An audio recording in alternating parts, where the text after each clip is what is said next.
Hey guys, welcome to this other video. This video will be focused on the nonlinear differential equation. So at the end of this video, you should be able to say whether the equation is homogeneous or non-homogeneous. You should be also able to say whether the equation is linear or non-linear, okay? And also, I'll give you some example. But let's start with this equation. A linear differential equation of order n is given by this general form, okay? This is the general form of the linear differential equation. So let's call this part, I want to call this part t of x. So this equation is a non-homogeneous equation, okay? Because this right-hand side is not 0. But if f of x is equal 0, then the equation becomes an homogeneous equation, okay? So what I'm saying is this: if f of x is equal 0, then let's call this 1. Equation 1 become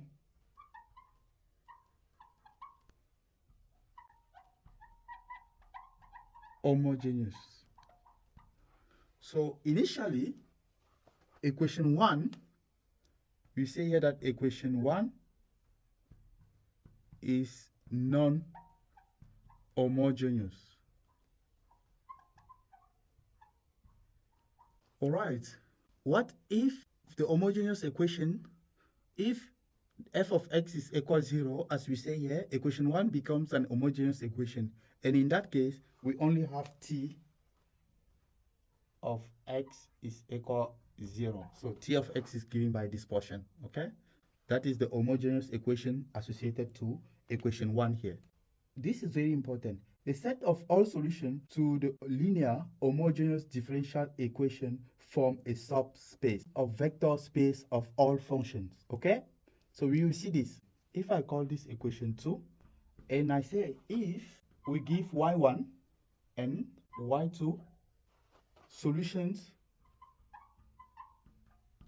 so if y1 and y2 are both solutions to this equation 2, and alpha a constant, the first step, we want to show that alpha y1 is solution to 2. This means t of alpha y1 is equal 0. Secondly, we want to show that the sum of y1 and y2, this is y1 plus y2, is a solution to equation 2 as well. So this is t of y1 plus y2 is equal 0. But remember, as we saw in the previous chapter, we can summarize this in the following way. So these two conditions can be summarized in this way.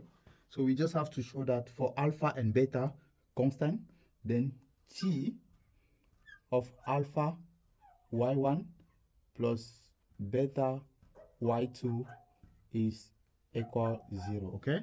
So this is to summarize these two conditions. So you are free to show that it is linear. You can use this condition and that should be enough, or you can use these two conditions. Okay, I want you to also keep in mind that a set of all solutions to the non-homogeneous equation does not always form a subspace, okay? So you have some example where you'll be able to show that it forms a subspace. So these two conditions are satisfied, or this condition is satisfied. And you also have some cases where it's not satisfied, right? So you conclude that it is linear or it's not non-linear, depending on whether these conditions are satisfied or not, okay? So now the solution to the non-homogeneous equation, let's call it a general solution. If you call J to mean general solution to this equation is the homogeneous solution, we denote it y0 plus the particular solution, okay? So this is the general solution, or the total solution, or the general solution to 1 is given by this form, okay? All right, let me give you an example. I want us to look at this example. We want to check that yp is equal e to the power x satisfy this equation. Okay? This equation, and write down the general solution. First thing to check, we have to find the second derivative and substitute here. So if yp is given by this, then the second derivative of yp is the same, this, okay? Then if you substitute here, this becomes e to the power x plus e to the power x is equal to e to the power x. Therefore, yp satisfies this differential equation, okay?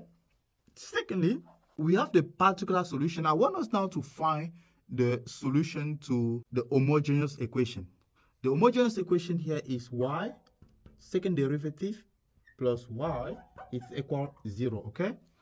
So how do you find the solution to this? To obtain this, I first find the characteristic equation. The characteristic equation here is lambda squared plus 1 is equal to 0. This means that lambda is equal plus minus I, right? Complex, because lambda squared is minus 1, so lambda is plus minus I. So the homogeneous solution here will be a cos x plus b sine x, okay? As we know, the general solution is just the sum of this homogeneous solution and the particular solution. So this is all for this video. Make sure that every time when you have a non-homogeneous equation, okay, the total solution or the general solution will be the sum of the homogeneous solution and the particular solution, okay? So this is all for this video. In the next video, we will solve the first order linear differential equation. So see you in the next video.